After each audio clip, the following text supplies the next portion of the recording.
Assalamualaikum warahmatullahi wabarakatuh. Alhamdulillahilladzi bi ni'matihi tatimmus shalihat.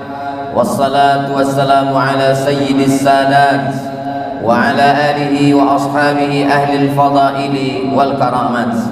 Ashhadu an la ilaha illallah wahdahu la syarika lah wa ashhadu anna sayyidana Muhammadan abduhu wa rasuluhu wa safiyuhu min khalqihi wa khaliluhu addal amanah wa ballagha ar-risalah wa nasaha lil ummah wa tarakana 'alal mahajjatil bayda lailuha kanahariha la yazighu anha illa halik.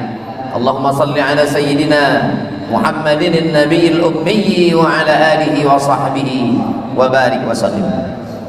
Al-habaib al-afadil al-ulama al-ajilla matta'ana Allah bi tuli umurihim wa natabarraku bi barakatihim. Yang berhormat Datuk Sri Sayyid Ibrahim bin Said Ahmad, Exco Hal Ehwal Agama Islam, Kemajuan Desa dan Hal Ehwal Orang Asli Negeri Pahang, Wakil Rasmi yang amat berhormat Menteri Besar Pahang. Yang berbahagia Puan Suryani binti Muhammad Zain, istri kepada yang berhormat Insinyur Razali bin Kasim, Exco Felda Koperasi dan Usahawan Negeri Pahang. Yang berhormat Datuk Haji Zulkifli bin Haji Ali, Pengarah Jabatan Agama Islam Pahang. Yang berhormat Datuk Razihan bin Azharuddin, Datuk Banda Kuantan. Yang hormat Datuk Haji Ahmad Faizul bin Haji Ghazali Al-Hafiz, selaku Imam Program Bicara Murabi Ummah Karnival Sambutan Tahun Baru 2024. Yang berhormat Datuk-Datuk, yang berbahagia Ketua-Ketua Jabatan Negeri dan Persekutuan, tuan-tuan dan puan-puan, muslimin muslimat, semua yang berhadir malam ini mendapatkan pahala jihad fisabilillah. Bukan kata saya, kata Nabi Muhammad sallallahu alaihi wasallam, man kharaja fi talabil ilmi, siapa yang keluar rumah dengan niat menuntut ilmu, fahuwa fisabilillah, ia sama seperti orang berjihad fisabilillah hatta yarji'a, hingga dia pulang ke rumah. Semua yang melangkahkan kaki atas nama Allah malam ini, maka dimudahkan Allah jalannya menuju surga. Begitu janji Nabi sallallahu alaihi wasallam, man salaka tariqan, siapa yang melalui suatu jalan, yaltamisu fihi ilman, di jalan itu dia mendapatkan ilmu, sahhalallahu lahu bihi tariqan ilal jannah, dimudahkan Allah jalannya menuju surga. Semua yang berhadir malam ini diberikan Allah 4 keutamaan. Majtama'a qaumun, sekelompok orang berkumpul, yatsluna kitab Allah, membaca ayat-ayat Allah, wa yatadarasunahu fima bainahum, mengkaji isinya. Majelis kita adalah majelis ilmu, majelis kita adalah majelis zikir, majelis kita adalah majelis merendahkan diri, munajat kepada Allah dengan salat berjamaah, diteruskan dengan zikir dan doa, membacakan ayat-ayat Allah. Maka balasan Allah kepada orang-orang yang baik, nazalat alaihimus sakinah, diturunkan ketenangan ke dalam hati mereka, ghasyiyat bihimur rahmah, mereka diliputi rahmat kasih sayang Allah, hafat bihimul malaikah, mereka dikelilingi oleh malaikat, wa dzakarahumullahu fi man indah, mereka disebut-sebut, dibanggakan Allah kepada para malaikat. Allah bertanya kepada mereka, dulu waktu aku ingin menciptakan manusia, semua kalian malaikat berkata, ataj'alu fiha may yufsidu fiha wa yasfikud dima, untuk apa engkau ciptakan manusia? Mereka hanya akan membuat kerosakan, mereka hanya akan menumpahkan darah, mereka hanya akan berperang dan bermusuhan. Tapi pandanglah, malam ini mereka duduk berkumpul bersama, mereka berzikir, mereka sholat berjamaah, mereka memanjatkan doa, munajat, berselawat kepada Rasulullah sallallahu alaihi wasallam. Semoga kita termasuk orang-orang yang diberikan istiqamah dalam iman dan Islam. Alaikum bil jamaah, hendaklah kamu berjamaah. Iyyakum wal furqah, jangan kamu berpecah belah. Yadullah ma'al jamaah, pertolongan Allah akan turun kepada orang yang berjamaah. Ada seorang lelaki, lelaki ini berperang dengan persenjataan yang biasa-biasa saja. Yang dia lawan adalah seorang jenderal dari Italia, namanya Mussolini. Mussolini berperang dengan peralatan perang yang canggih. Dia menjajah Libya, lalu kemudian dia ingin menangkap lelaki ini. Sebelum digantung, Mussolini ingin bertanya, mengapa lelaki ini berani melawan tentara Italia yang begitu hebat. Lalu kemudian setelah lelaki itu ditangkap, dibawa, sebelum digantung, dihadapkan kepada Mussolini. Jenderal Mussolini bertanya, wahai Omar Mokhtar, lelaki itu bernama Omar Mokhtar, apa yang membuat engkau melawan kami tiada henti? Kami menggunakan kereta besi, engkau hanya menunggang kuda. Kami dengan peralatan yang canggih, yang hebat, engkau hanya menggunakan senjata biasa saja. Kenapa engkau tidak berhenti melawan kami? Umar Mokhtar tersenyum. Allah yang menyuruh kami melawan penjajahan. Kami hanya disuruh berusaha. Adapun hasilnya, natijahnya, itu urusan Allah Subhanahu wa ta'ala. Terkejut Mussolini. Ternyata yang membuat manusia, yang membuat seorang muslim punya kekuatan yang dahsyat, yang luar biasa, bukan pada senjatanya, bukan pada keretanya, bukan pada kendaraannya, tapi pada semangatnya. Semangat itu datang dari dalam. Semangat itu adalah akidah, akidah yang benar, yang datang dari Allah melalui Rasulullah sallallahu alaihi wasallam. Ish kariman, hidup mulia, au mut syahidan. Kalau mati, mati sebagai seorang syahid. Bagi pejuang tiada makna kalau hidup dalam tertindas, diinjak-injak, dipijak di bawah tapak kaki kekuasaan orang kafir, maka mereka melawan. Islam datang mengeluarkan manusia min ibadatil ibad ila ibadati rabbil ibad, dari hamba sahaya, daripada budak menjadi hamba Allah, dari Abdul Ka'bah menjadi Abdullah, dari Abdul Syams menjadi Abdul Rahman. Manusia yang mulia adalah menghambakan dirinya kepada Allah Subhanahu wa ta'ala. Ala inna awliya Allah, ketahuilah wali-wali Allah, la khaufun alaihim, tiada rasa takut dalam hati mereka, walahum yahzanun, maka tiada sedih. Takutnya sudah habis untuk Allah, sedihnya sudah dia tumpahkan kepada Allah. Besar pasukan Mussolini, lebih besar lagi Allahu Akbar, besar senjata musuh, lebih besar lagi kekuasaan Allah. Semuanya dia sudah serahkan pada Allah. Dalam sembah sujudnya dia berkata, dalam tegaknya dia katakan, dia azamkan dalam lubuk hati yang paling kuat, dari hati naik ke kepala, dari otaknya ke mata, ke telinga, ke tangan, ke kaki. Inna salati, sembahyangku, wa nusuki, ibadahku, wa mahyaya, hidupku, wa mamati, matiku, sudah kuserahkan kepada Allah Subhanahu wa ta'ala. Apakah manusia yang ada di Libya saja yang berbuat seperti itu? Semua orang yang sudah menyerahkan dirinya kepada Allah, ketika dia berkata asyhadu an la ilaha illallah, maka saat itu dia berkata la ma'buda bihaqqin illallah, tidak ada satu yang disembah, tidak ada satu yang diyakini memberikan kekuatan, pertolongan, hanya Allah semata. Manusia tiada daya, manusia tiada upaya. Dia mengatakan la haula wala quwwata illa billah. Mereka yang memberikan nyawanya, hartanya untuk sesuatu yang belum nampak. Nyawa nampak di pelupuk mata, harta nampak, darah tertumpah, nyawa melayang. Yang diinginkan belum lagi nampak, malaikat tak nampak, surga tak nampak, neraka belum nampak, balasan Allah belum nampak. Apa yang membuat mereka kuat? Yang membuat kuat itu adalah akidah. Akidah diambil dari kata akad. Seorang ayah menikahkan anaknya, maka seorang lelaki ada ijab, ada qabul, disebut dengan akad.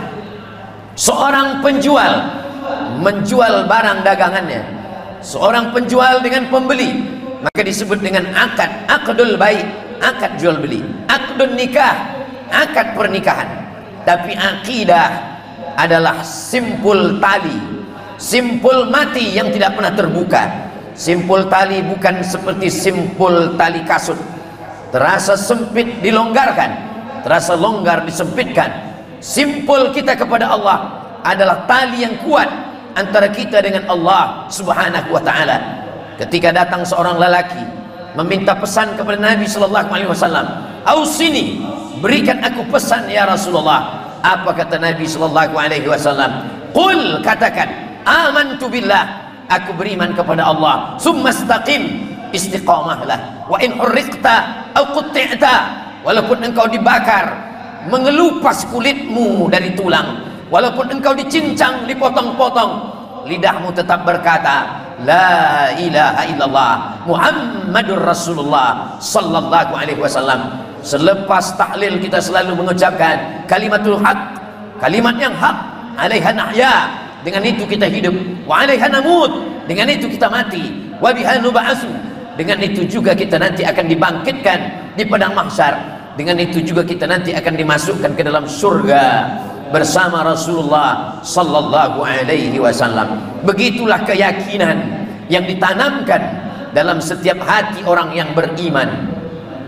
Seorang yang dimasukkan ke dalam penjara, diputuskan hubungan dengan ahli keluarga, mestinya dia bersedih, mestinya dia bersusah hati.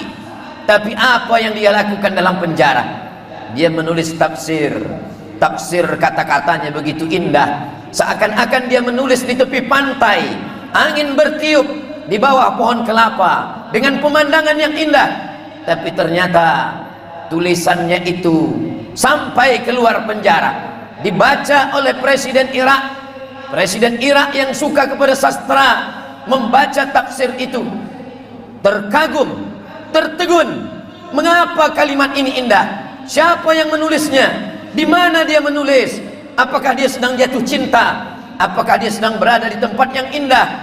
Ternyata yang menulisnya itu sedang berada di dalam tempat yang gelap, di bawah tanah. Dia tidak boleh dapat melihat, hanya cahaya-cahaya sedikit dari lubang tanah dia gunakan untuk menulis. Semua bertumpu kepada akal, hafazannya, pikirannya. Apa kata dia di muqaddimah tafsir? Al-hayatu fi zilalil Qur'an ni'mah. Hidup di bawah naungan Al-Quran itu nikmat. La ya'rifuha illa man dzaqaha. Tidak ada yang dapat merasakannya kecuali orang yang pernah merasakan, menikmatinya. Tidak ada yang boleh mengetahuinya, tidak ada yang tahu dan memahaminya kecuali orang yang pernah merasakan manisnya. Maka kemudian dia bertanya, di mana orang ini berada? Dia sedang teraniaya. Maka saat itu juga Presiden Irak menelpon Presiden Mesir Gamal Abdel Nasir.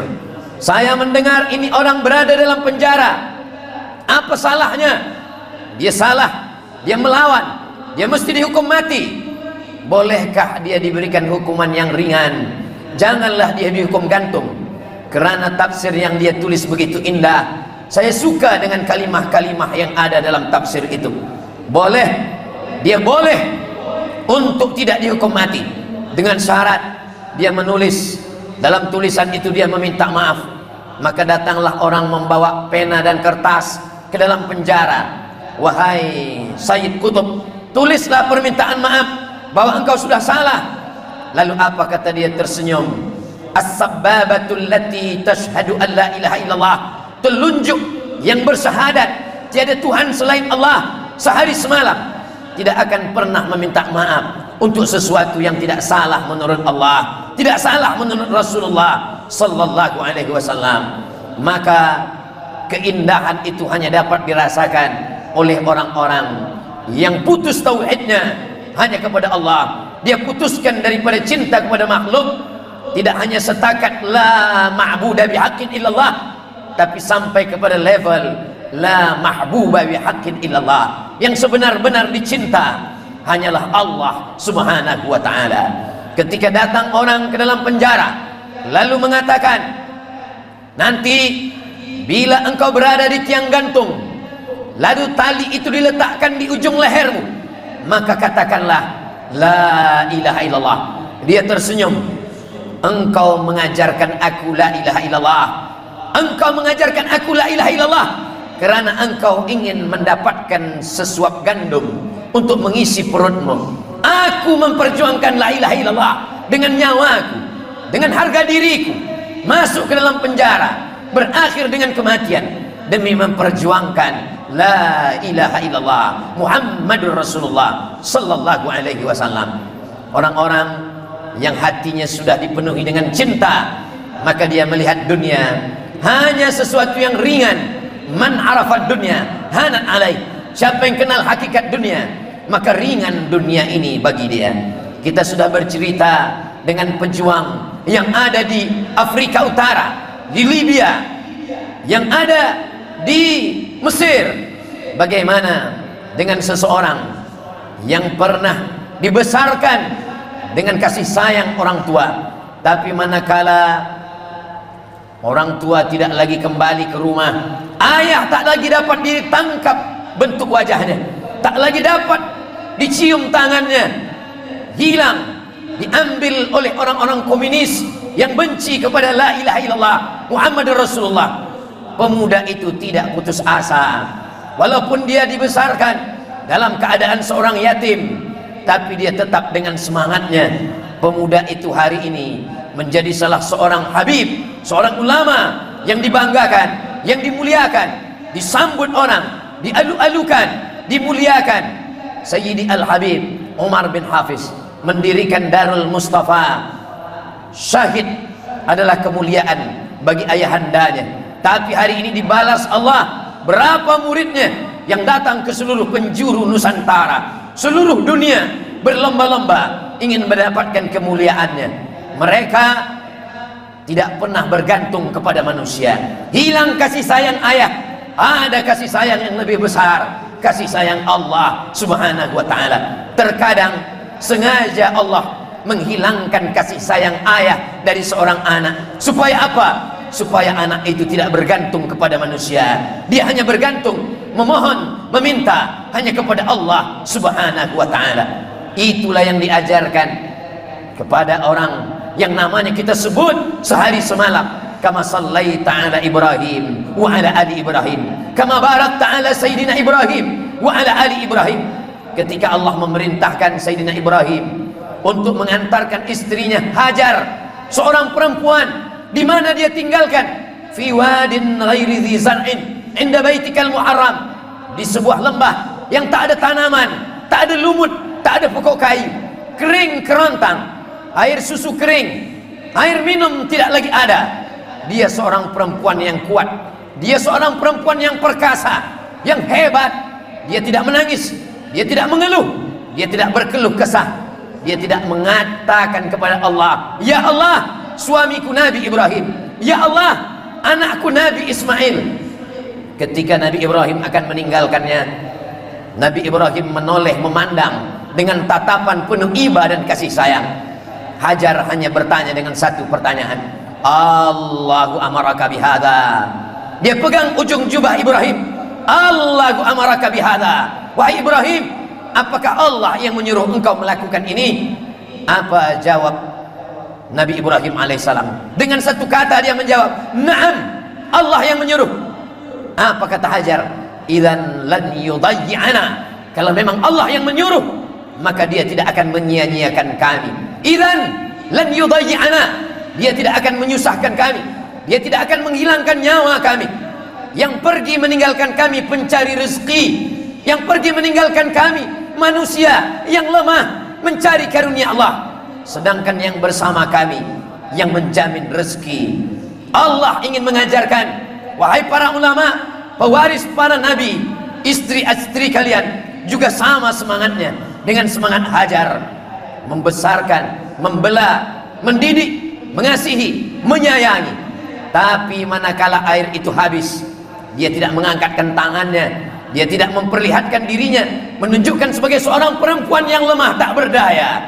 Dia berjalan ke atas bukit Safa. Di atas bukit Safa tiada air. Dia tidak putus asa. Dia naik ke atas bukit Marwah. Di atas Marwah pun dia tidak melihat air. Matanya tajam memandang pasir, nampak seperti air. Turun ke bawah, hanya pasir-pasir yang kering. Ternyata Allah ingin membalas kaki yang berlari, seorang perempuan yang berlari mengejar, belum tentu mengeluarkan air. Kalau Allah berkehendak, air itu datang dari tumit yang belum pandai berjalan, dari tumit anak yang baru saja keluar. Dia adalah Ismail alaihissalam. Dari tumitnya yang dia hentakkan ke atas pasir, keluarlah air.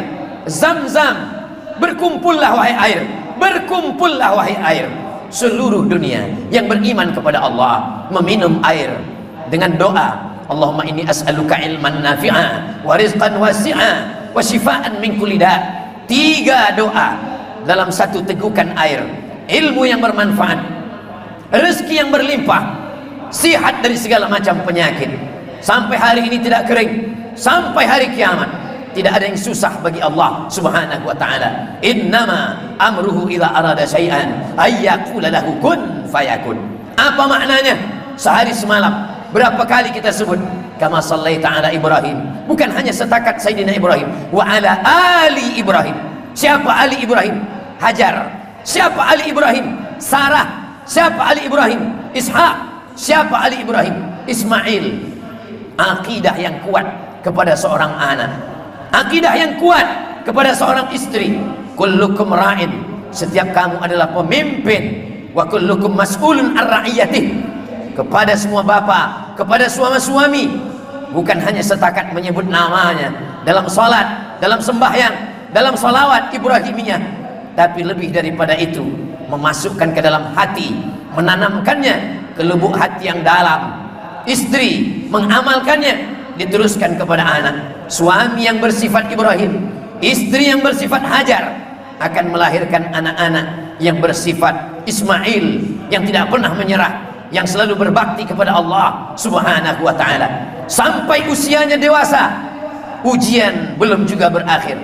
Ya bunayya, wahai anakku, wahai ananda, inni ara fil manam, aku melihat dalam mimpiku, anni azbahuka, aku menyembelih lehermu. Fanzur madza tara, apa pendapatmu wahai anakku? Apa jawab Ismail? Ya abati, wahai ayahanda, if'al ma tu'mar, laksanakan perintah Allah. Satajiduni insyaallah minas sabirin. Insyaallah saya akan menjadi seorang anak yang sabar menerima ujian Allah subhanahu wa ta'ala. Begitulah kalau yang kita tanamkan dalam hati anak kita adalah akhlak, yang kita tanamkan adalah akidah. Buah daripada akidah adalah akhlak. Orang yang tahu siapa yang berada di hadapannya, yang dia kenal dengan baik, dia akan mencium tangan, dia akan memuliakan, dia akan menghormati. Mengapa dia memuliakan? Karena dia tahu, karena dia kenal. Maka keluarlah ungkapan ahli hikmah, man arafa nafsahu faqad arafa rabbahu. Apa kata Imam Al-Ajluni? Apa kata Imam ahli hadis? Siapa yang kenal dirinya yang lemah, kenal dia Allah yang maha kuat. Siapa yang kenal dirinya yang miskin papa, kenallah dia Allah yang maha kaya. Siapa yang kenal dirinya yang tak berdaya, kenallah dia Allah yang maha kuasa. Maka kita tiada apa-apa, tiada daya, tiada upaya. Kita hanyalah bayang-bayang. Kita hanyalah bayang-bayang. Ketika matahari terbit, ketika matahari terik, kita ada. Tapi manakala matahari tenggelam, kita pun akan hilang. Maka manusia yang tahu hakikat dirinya, dia serahkan semuanya kepada Allah. Bukan hanya setakat kalimat yang dituliskan di atas kertas, menorehkan pena dengan kalimat yang indah. Bukan hanya setakat kalimat yang keluar dari lisan, dari mulut, tapi betul-betul yang ada dari dalam hati. Innal kalama la fil fuadi, sesungguhnya kalimat itu letaknya di dalam lubuk hati yang paling dalam. Wa innama ju'ilal lisan, diciptakan lisan, lidah, alal fuadi dalila, untuk menjadi bukti. Kalau benar lisannya, maka benarlah hatinya, maka benarlah kata-katanya. Orang yang berbeza antara mulutnya, lisannya, dengan hatinya, dengan perbuatannya, mereka dikecam, dicela, dijatuhkan derajatnya. Ulaika kal an'am, mereka seperti binatang, seperti haiwan. Balhum adal, bahkan lebih hina, lebih rendah daripada itu semua. Yang membezakan kita dengan orang kafir itu hanya terletak pada akidah. Kalau masalah akhlak, masalah kesucian, masalah kebersihan, mungkin mereka lebih bersih, lebih suci, lebih berakhlak, lebih berbudi pekerti, lebih beretika, lebih bermoral. Bezanya adalah asyhadu an la ilaha illallah wa asyhadu anna muhammadan rasulullah. Ketika sayyidina wa maulana wa syafi'ina wa zukhrina wa qurrati a'yunina Muhammad sallallahu alaihi wasallam datang ke kota Makkah al-Mukarramah, membersihkan Ka'bah, membersihkan Masjidil Haram, 360 berhala dari kayu, batu, besi, emas, perak, semuanya dihancurkan. Kata Imam Al-Mubarak Furi dalam kitab Ar-Rahiq Al-Maktum, 360 dibersihkan semuanya. Apa maknanya? Mereka begitu rajinnya beribadah. Mengapa kita tidak boleh salat selepas subuh? Mengapa tak boleh salat ketika tergelincir matahari? Kenapa tidak boleh salat selepas asar? Karena 3 waktu itu mereka pakai untuk beribadah. Mereka musyrik tapi rajin beribadah. Mereka tidak mentauhidkan Allah tapi rajin menyembah 360 berhala. Jadi di mana letak kelebihan kita? Kelebihan kita adalah pada tauhid la ilaha illallah Muhammadur Rasulullah sallallahu alaihi wasallam. Itulah yang kita ajarkan kepada anak-anak kita. Sama seperti Nabi Yakub bertanya kepada anak-anaknya, ma ta'buduna min ba'di? Apa yang akan kamu sembah selepas ayah mati nanti? Hari ini pertanyaan itu berubah. Tidak lagi ma ta'buduna min ba'di, tapi yang ditanyakan ma ta'kuluna min ba'di? Apa yang akan kamu makan? Apa yang akan kamu telan? Nabi Musa alaihissalam memanggil anak-anak perempuannya, bila nanti ayah mati, tanamlah pokok kapas. Kenapa bertanam kapas? Buah kapas akan jatuh. Nanti kapas kalian pintal menjadi benang, benang kalian tenun menjadi kain. Juallah kain itu, kalian akan makan makanan yang halal. Jangan makan haram. Ayyuma lahmin, setiap daging nabata min haramin, kalau dia tumbuh dari yang haram, fannaru aulabi, tempatnya adalah api neraka. Kalau ada orang makan haram, berkata haram, bertindak haram, melakukan perbuatan yang curang, tipu muslihat, man ghasyana falaysa minna, siapa yang menipu, siapa yang berdusta, falaysa minna, maka dia bukan bagian dari kami. Dia bukan umat Nabi Muhammad sallallahu alaihi wasallam. Semua berawal daripada akidah. Kita belajar akidah dari mana? Mari kembali kepada Quran, mari kembali kepada sunnah Rasulullah sallallahu alaihi wasallam. Kalimah itu benar, tiada salah. Tapi kalau boleh kita tanya lagi, siapa yang boleh belajar akidah dari Al-Quran? Siapa yang boleh belajar akidah dari hadis? Kita makhluk yang lemah, kita tak hafaz Quran, kita tak hafal hadis. Siapa yang dapat hafal Quran? Kalau dia hafal, apakah dia tahu mana ayat yang am, mana ayat yang khas, mana ayat mutlak, mana ayat muqayyad, mana nasikh, mana mansukh, mana asbabun nuzul?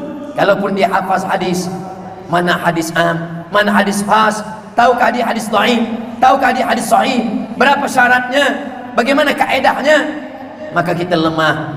Kita ikut saja paham para ulama. Memanglah kita kembali kepada Quran, kembali kepada sunnah, mengikut pemahaman ulama. Bukankah Nabi berkata, taraktu fikum amraini, ku tinggal kepada kamu 2 perkara, in tamassaktum bihima, kalau kamu pegang yang 2 ini, lan tadillu abada, kamu tak akan sesat untuk selamanya. Kitabullah wa sunnati, kitabullah dan Al-Quran, Al-Quran dan sunnah Rasulullah. Betul, hadis itu ada dalam kitab Muwatta Imam Malik, hadis itu ada dalam kitab Al-Mustadrak Imam Al-Hakim. Tapi jangan lupa, ada hadis satu lagi, ada dalam Sahih Muslim, Imam Muslim Ibnul Hajjaj Al-Qusairi An-Naisaburi, bunyinya berbeza. Aku tinggal pada kamu 2 perkara. Yang ku tinggalkan 2 perkara, kitab Allah Al-Quran, wa itrata ahli baiti, keluargaku, keturunanku, zuriatku. Jangan katakan 2 hadis ini bertembung, tiada ikhtilaf antara 2 hadis ini. Bukankah satu hadis mengatakan Al-Quran dan sunnah? Betul. Bukankah satu hadis lagi mengatakan Al-Quran dan zuriat Nabi? Betul. Lalu apa beza Al-Quran dengan sunnah?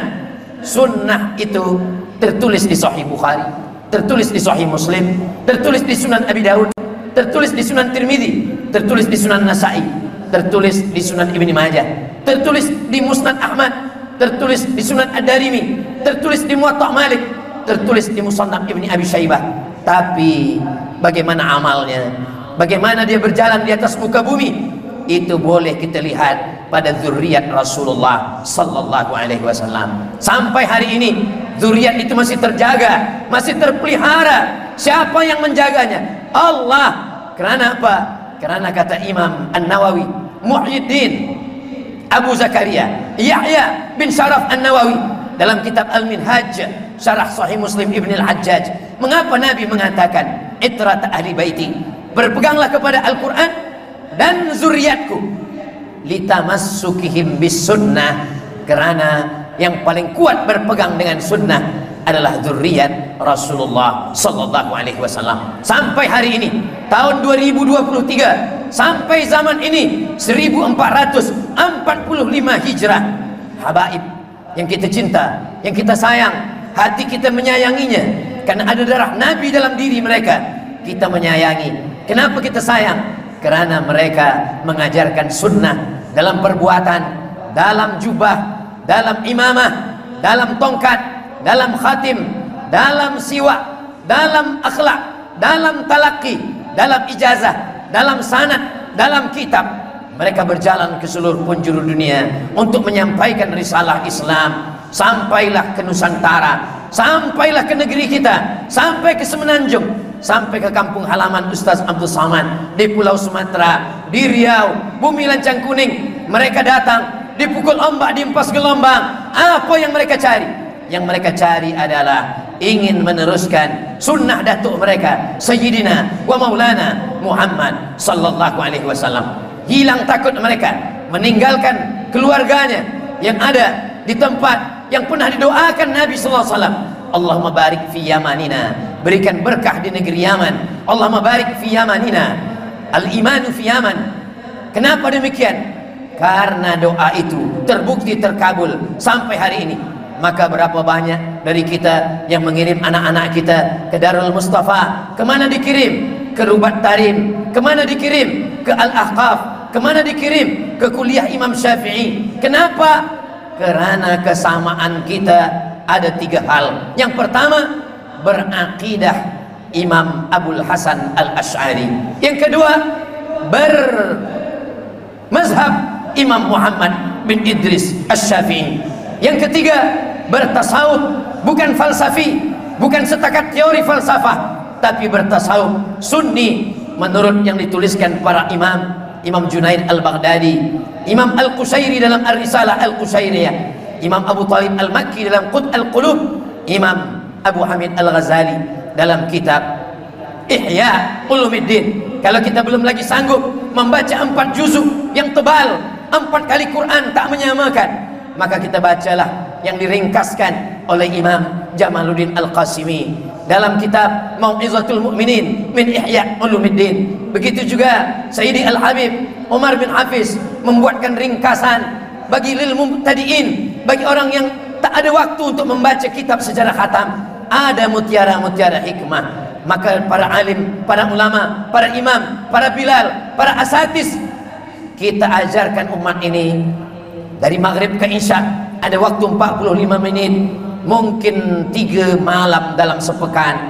Malam Selasa selepas berbuka puasa Isnin, maka ajarkan dari maghrib ke isya akidah Ahlus Sunnah wal Jamaah. Al-Faqir Abdul Samad baru saja mendapatkan hadiah sebuah kitab. Selama ini hanya tahu matan yang ditulis oleh Imam At-Tahawi dalam akidah At-Tahawiyah. Ternyata disyarah, akidahnya baik Ahlus Sunnah wal Jamaah, tapi disyarah oleh Mujassimah, disyarah oleh orang yang jauh daripada Ahlus Sunnah. Isinya Ahlus Sunnah, tapi bajunya bukan Ahlus Sunnah, terpesong, tersesatkan. Maka Masya Allah Tabarakallah, para habaib diantaranya ditulislah satu kitab Al-Habasyiyah dalam syarah akidah Tahawiyah. Dibaca, difahami, diajarkan. Kita tahu semua orang Melayu belum mampu membaca dalam Arab, kita kunyahkan, kita haluskan. Selepas itu kita ajarkan Sama seperti kita sayang kepada anak kita, kita masakkan, kita haluskan, kita gigitkan, sebagaimana mengunyahkan kurma kepada baby yang baru saja lahir, belum ada giginya, maka kita suapkan ke mulutnya, kita doakan, semua atas dasar sayang, supaya umat ini tidak terpesongkan oleh berbagai akidah yang datang di akhir zaman. Ada Khawarij, ada Murji'ah, ada Mujassimah, ada Mu'tazilah, ada Jabariyah, ada Qadariyah, ada liberalisme, ada ateis, ada agnostik. Semuanya jauh daripada Allah Subhanahu wa ta'ala. Kita tak perlu susah-susah lagi membuat akidah yang baru. Kita cukup dengan belajar macam-macam kitab yang diajarkan oleh para ulama Ahlus Sunnah wal Jamaah. Ada yang membacakan Aqidatul Awam dengan syarahnya Jala'ul Afham, ada yang membacakan Al-Usulul Hamidiyah, ada yang membacakan Ad-Dasuqi ala Ummil Barahin. Isinya semuanya adalah yang selalu kita baca di pondok, sampailah kepada Al-Azhar, membacakan kitab itu. Wujud, qidam, baqa, mukhalafatul hawadis, qiyamuhu binafsihi, wahdaniyah, qudrat, iradat, ilmun, hayat, sama, basar, kalam. Kenapa hanya dibatasi? Kenapa terhad hanya pada 20 sifat? Bukankah sifat Allah tiada batasan? Sesungguhnya 20 sifat bukanlah batasan. Sifat Allah tak terbatas. Itu disusun oleh ulama Ahlus Sunnah wal Jamaah untuk memberikan pengetahuan kepada manusia. Sesiapa saja yang membawa agama, membawa aliran, membawa pelajaran, membawa keyakinan, dia akan terhadkan, dia akan tertapis, dia akan terselamatkan dengan sifat 20. Ada seorang artis, banyak followernya.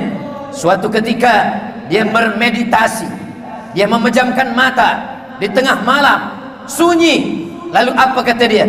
Esok pagi dia tampil di TikTok, di Instagram, dia upload videonya. Dengan bangga dia katakan, malam tadi ketika aku pejamkan mata, aku naik ke langit, aku berjumpa dengan Tuhan. Tuhan itu hitam. Maka kalau belajar, kalau dia paham, dia baca kitab, dia pelajari sifat 20, dia tidak akan terpesongkan, dia selamat. Satu sifat cukup untuk membantah. Pejam mata, nengok Tuhan di atas langit berwarna hitam. Cukup dengan satu sifat saja. Sifat apa? Mukhalafatuhu lil hawadis. Allah itu qadim, dia bercanggah, dia berikhtilaf, dia tak sama dengan apapun.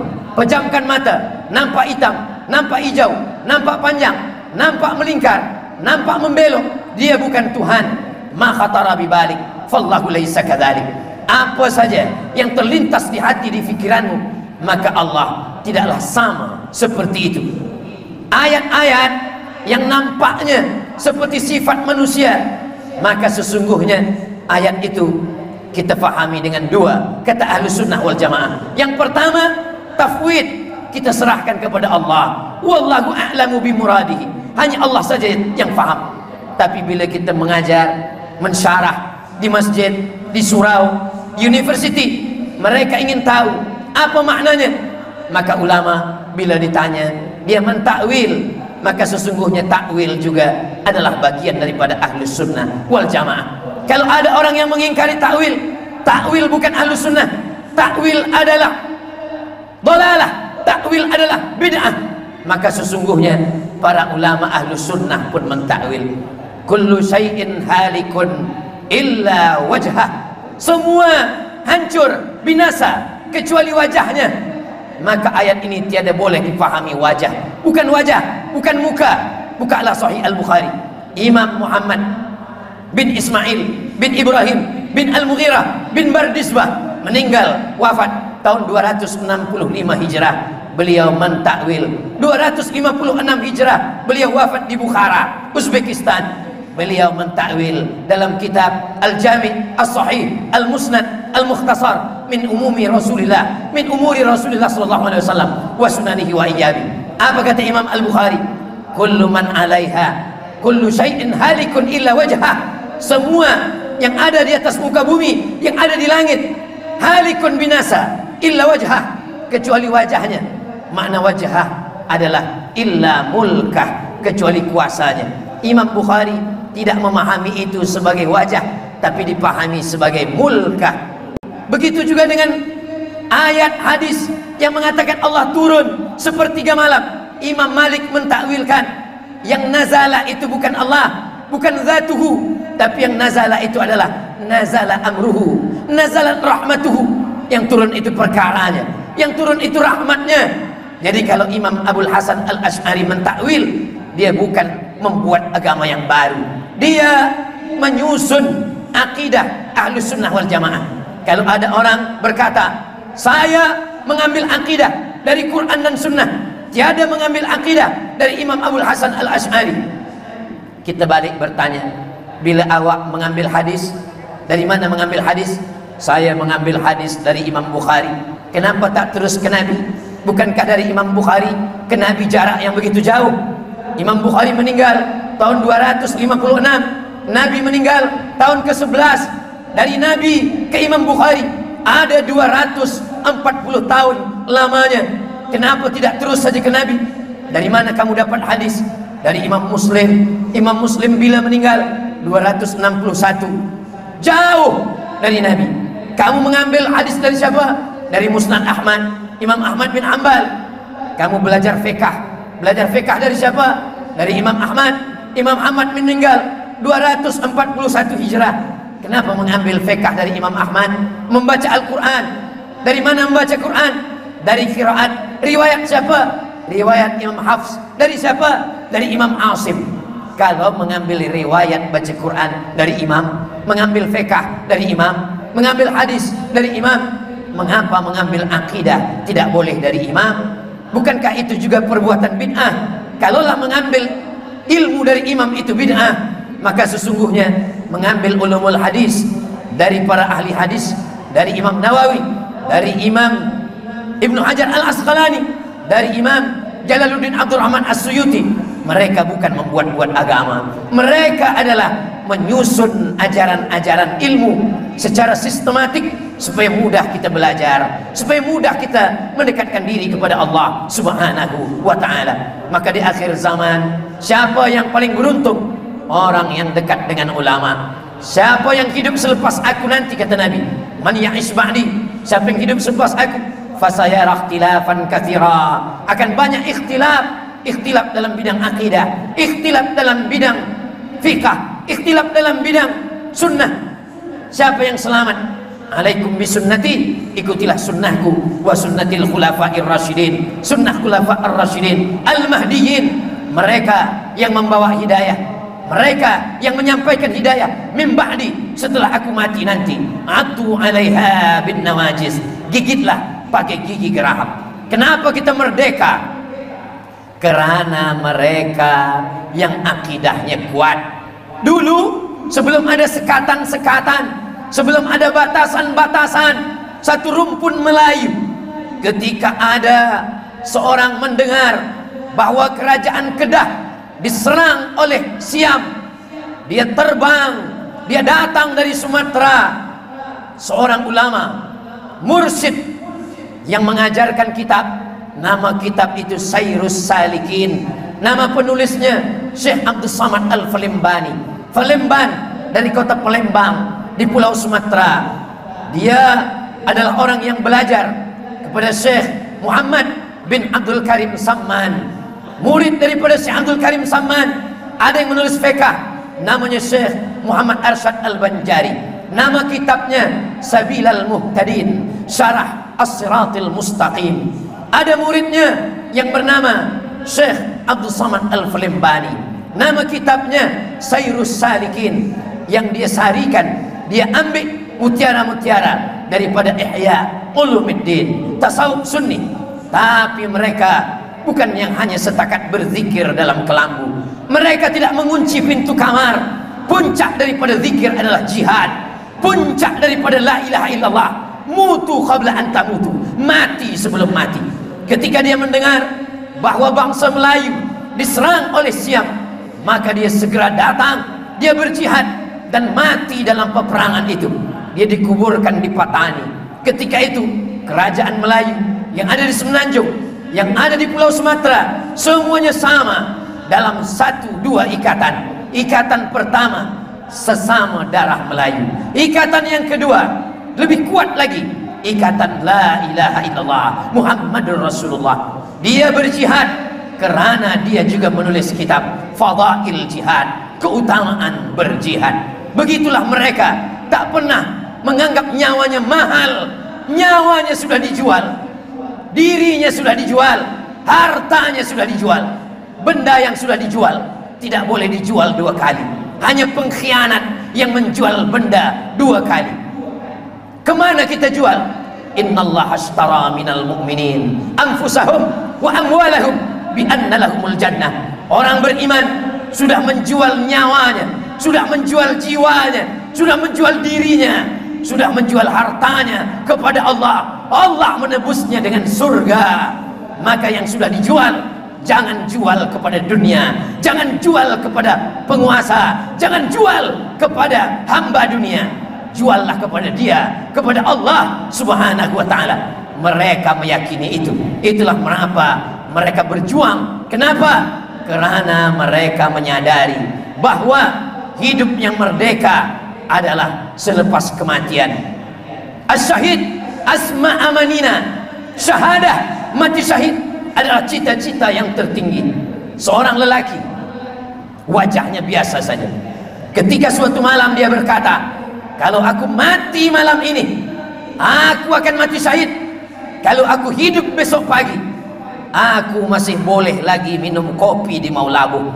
Seorang yang mati dibunuh oleh Belanda, dia bernama Tengku Umar, pahlawan, dimuliakan.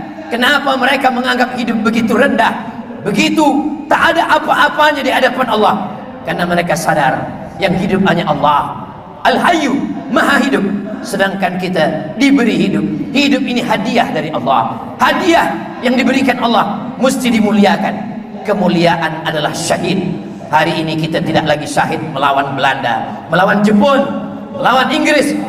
Yang kita lawan adalah kejahilan, yang kita lawan adalah kebodohan, yang kita lawan adalah fitnah, yang kita lawan adalah berapa banyak fitnah antar sesama kita, sesama ahlus sunnah wal jamaah, sesama ahlul qiblah.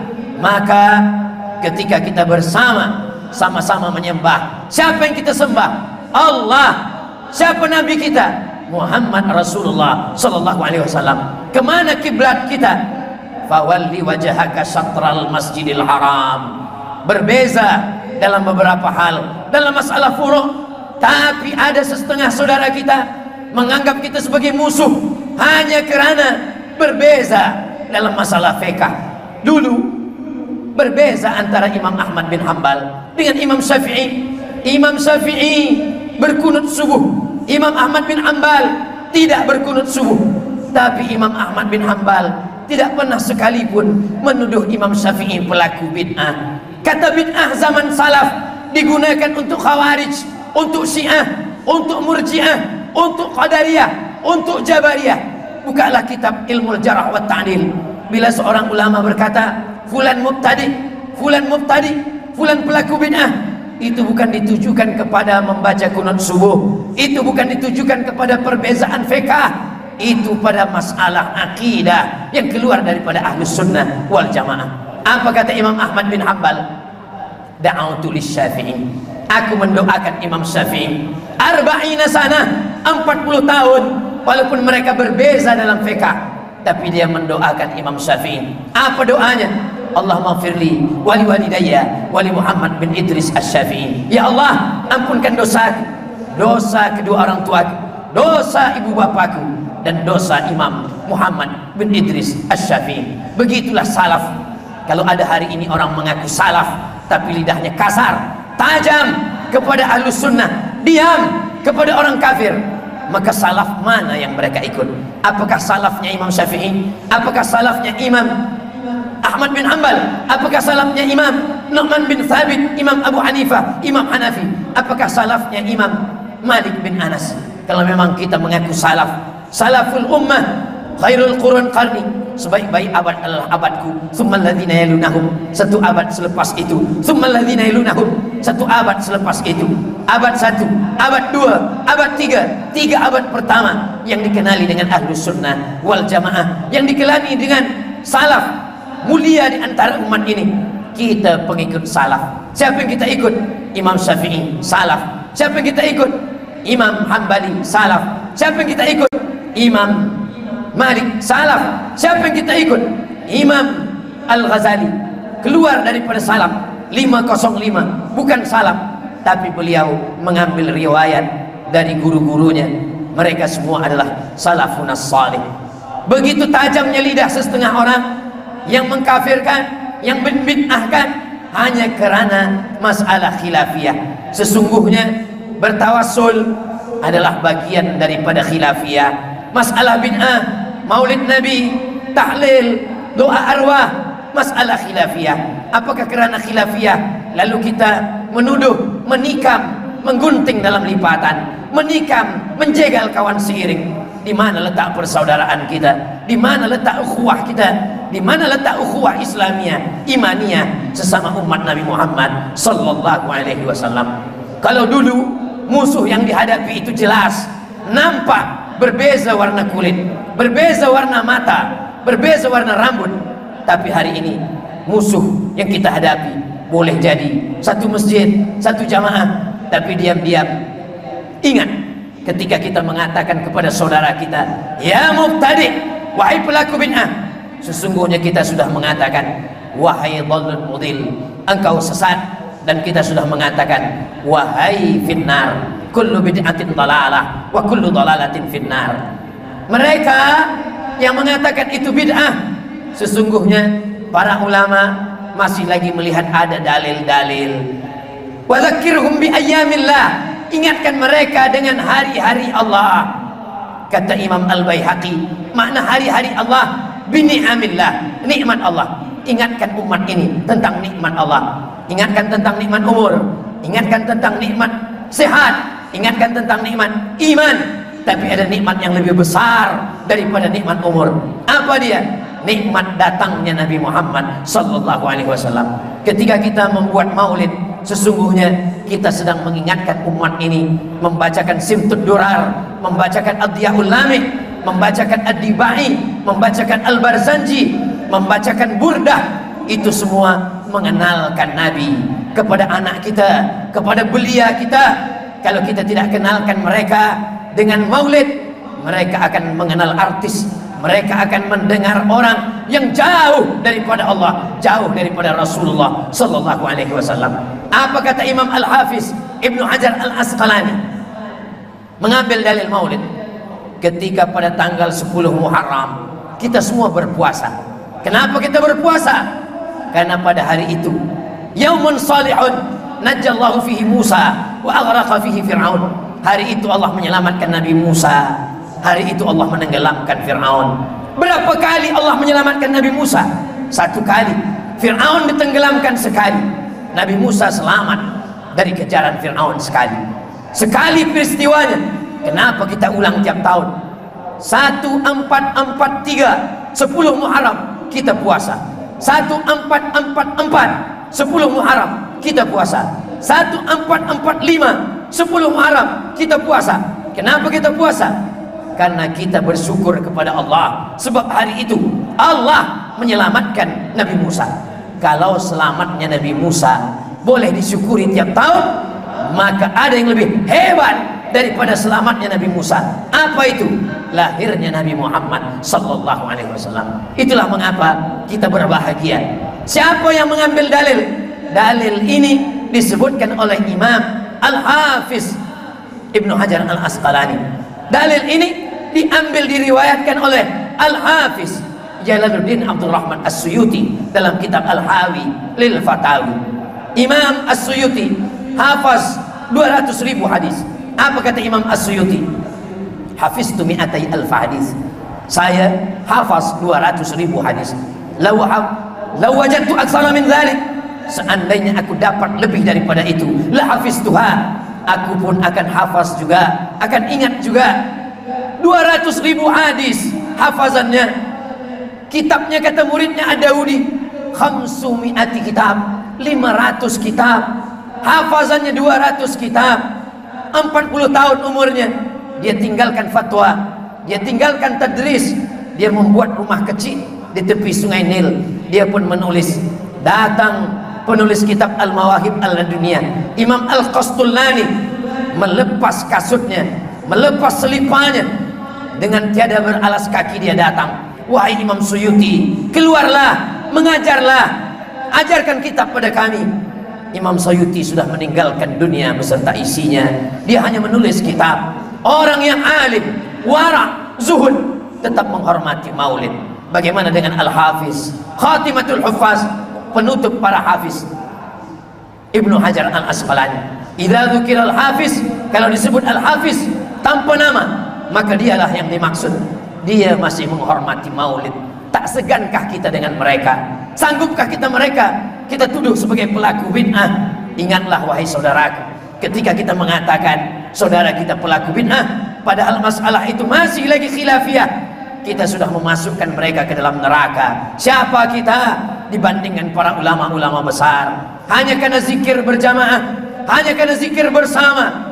Bukankah ada dalam riwayat Imam Ahmad bin Hanbal dalam kitab Al-Musnad, ketika selesai berzikir bersama-sama, apa kata malaikat? Qumu, tegaklah, berdirilah, maghfuran lakum, dosa kamu sudah diampunkan Allah Subhanahu wa ta'ala. Majlis kita bukan majlis lawa, majlis kita bukan majlis sia-sia.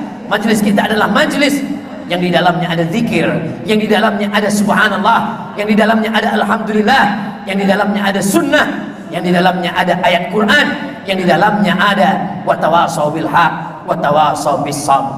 Negeri ini tetap dijaga oleh Allah. Karena apa? Karena diberikan sesuatu yang belum tentu ada di negeri yang lain. Seandainya doa engkau makbul dan doamu itu hanya satu, mintalah pemimpin yang adil, kata Imam Ahmad bin Hanbal, maka satu negeri akan mendapatkan keadilannya. Kita boleh berkumpul bersama, beramai-ramai, tanpa ada sekatan, tanpa ada larangan. Ini semua adalah di antara doa yang diajarkan. La tusallit alaina bidunubina man la yakhafuka wa la yarhamuna. Jangan berikan kuasa kepada orang yang tak takut padamu dan tak sayang kepada kami. Selama yang berkuasa itu takut kepada Allah dan sayang kepada kita, insya Allah bebaslah kita untuk menegakkan hukum Allah Subhanahu wa ta'ala, melindungi yang lemah, mengambil hak daripada yang kaya, zakat, wakaf, infak, sedekah. Kerana apa? Kerana idza kuntum salasan fi safarin, kalau kamu ada 3 orang musafir dalam perjalanan panjang, falyu'ammiru ahadahum, hendaklah 1 orang diangkat sebagai pemimpin. Kalau 3 orang mesti mengangkat 1 sebagai pemimpin. Ulil amri, uli orang-orang amri yang mengurus urusan kita, yang kita taati. Atiullah, taat kepada Allah, wa atiur rasul, taat kepada Rasulullah, wa ulil amri. Tapi kata ulil amri tak ada kata atiu. Atiu kepada Allah, atiu kepada Rasul, tak ada kata atiu dalam ulil amri. Apa maknanya? Selama ulil amri taat kepada Allah, taat kepada Rasulullah, melaksanakan sunnah Rasulullah sallallahu alaihi wasallam. Ulil amri yang tawadhu, yang rendah hati, merasa tidak ada ilmu, merasa rendah di hadapan Allah, mereka mengangkat orang yang alim, memberikan fatwa. Ahlu fatwa la yuftin nas hatta yuftil malik. Tidak boleh mengeluarkan fatwa sampai ulil amri berfatwa. Tapi ulil amri dengan kerendahan hati, saya tak alim, saya tak tahu fatwa, maka diserahkanlah kepada pewaris para nabi. Al ulama warasatul anbiya. Lalu siapa yang kita ikut? Yang kita ikut adalah fatwa ulama. Mereka berfatwa kerana mengambil dalil-dalil, bukan hanya setakat Quran, bukan hanya setakat hadis. 10 pengambilan dalil: Quran, hadis, ijma', qiyas, syar'u man qablana, saddu zara'i, qaul sahabi, istishab, urf. Ada tradisi. Kita baca kitab yang ditulis 500 tahun yang lalu, bukan di negeri kita. Boleh jadi kitab itu sesuai untuk satu kawasan, tapi belum tentu sesuai untuk negeri kita. Ada namanya urf, ada namanya adah, ada namanya kaedah.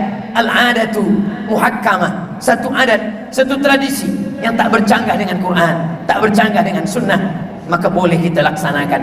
Manutun bil maslahah, semua keputusan itu terkait, terikat dengan maslahat kepentingan umat. Ad-dararu yuzalu, ada mudarat maka wajib dihilangkan. Mereka mengeluarkan itu karena takut kepada Allah Subhanahu wa ta'ala. Kita tanamkan akidah ke dalam hati anak-anak kita. Insya Allah kalau sudah akidahnya kuat, mereka akan beribadah. Kalau sudah akidah kuat, mereka akan berakhlakul karimah. Cubalah tengok dalam satu ayat. Dalam satu ayat ada akidah, ada ibadah, ada akhlak. Mana yang lebih dulu? Akidah dulu. Ya ayyuhalladzina amanu, akidah. Kutiba alaikumus siyam, ibadah. Kama kutiba alal ladzina min qablikum, sejarah. La'allakum tattaqun, akhlak. Akhlak, sejarah, ibadah, maka akidah lebih awal. Itulah mengapa dalam mengkaji tafsir yang dibaca tafsir juzuk 30 dulu. Bila kita baca tafsir Jalalain yang diawali oleh Imam Jalaluddin Al-Mahalli, diteruskan oleh Jalaluddin As-Suyuti. Imam As-Suyuti dari surah Al-Fatihah sampailah kepada juzuk 15. Sedangkan Imam Al-Mahalli dari akhir. Kenapa juzuk 30? Karena bercerita tentang mati. Idza sama'un fatarat, langit terbelah. Wa idzal kawakibun tasarat, planet bintang berjatuhan. Wa idzal biharu fujirat, lautan diletupkan, laut naik ke darat. Wa idzal biharu fujirat, wa idzal quburu bu'athirat, yang hidup dikubur akan mati menghadap Allah. Mengapa juzuk 30? Juzuk 30 belum bercerita tentang ibadah, bercerita tentang akidah, tentang Allah, tentang kiamat, tentang akhirat, tentang malaikat, tentang mati, tentang berbangkit. Inna alaikum lahafizin kiraman katibin amma yatasaalun 'anil naba'il 'azim. Apa itu? Alladzi hum fihi mukhtalifun. Kalla saya'lamun, thumma kalla saya'lamun. Maka kalau sudah akidahnya kuat, barulah datang ibadah. Kutiba alaikumus siyam, salat, puasa, haji, umrah, zikir, khatam Quran. Kalau sudah ada, barulah datang akhlak. La'allakum tattaqun, sabar, ridha, takwa, qanaah, zuhud. Kita bukan salah, tapi makan ubat pun ada aturannya. Ada yang dimakan pagi, ada yang dimakan siang. Maka awalilah daripada akidah. Masjid-masjid yang sudah mengajarkan akidah, maka teruskanlah. Jamaah, ibu bapa, wahai para lelaki, wahai para suami, coba renung sekejap. Bila kita terakhir mengajar istri kita akidah, bila kita ajarkan anak kita akidah, kita akan diminta tanggung jawab di hadapan Allah. Kalau kita belum mampu, kita pun jahil, kita pun tak faham agama.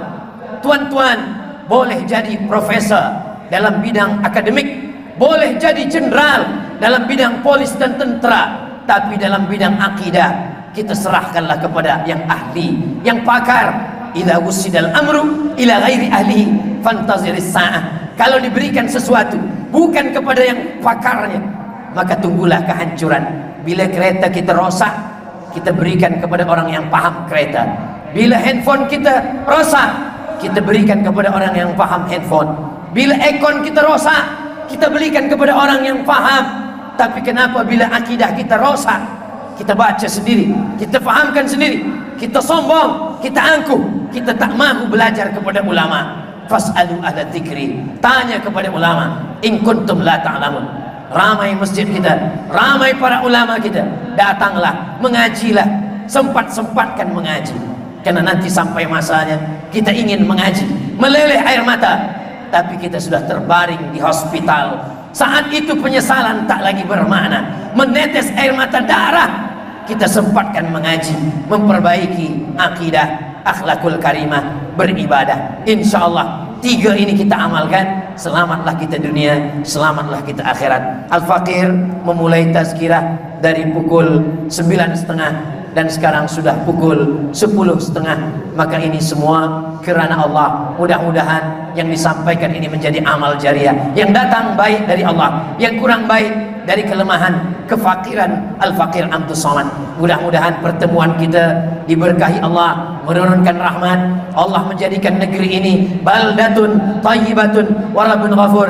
Ulil amrinya, para ulamanya diberikan kesehatan, umur panjang dan keberkahan. Senantiasa kita istiqamah meramaikan masjid, majelis ilmu, anak-anak kita soleh dan solehah menjadi para penghafaz Quran, istiqamah dalam iman dan Islam, dan pada akhirnya kita akan bersama dengan Sayyidina wa Maulana Muhammad sallallahu alaihi wasallam. Terima kasih atas segala perhatian, mohon maaf atas segala kekhilafan. Aku qouli hadza astaghfirullah li wa lakum, subhanakallahumma wa bihamdika asyhadu an la ilaha illa anta astaghfiruka wa atubu ilaik. Allahu akbar, Allahu akbar, Allahu akbar.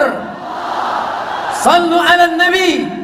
Allahumma salli ala sayyidina Muhammad wa ala ali sayyidina Muhammad. Subhanakallahumma wa bihamdika asyhadu an la ilaha illa anta astaghfiruka wa atubu ilaik. Wa sallallahu ala sayyidina Muhammad wa ala alihi wasallam. Walhamdulillahi rabbil alamin. Wassalamu alaikum warahmatullahi wabarakatuh.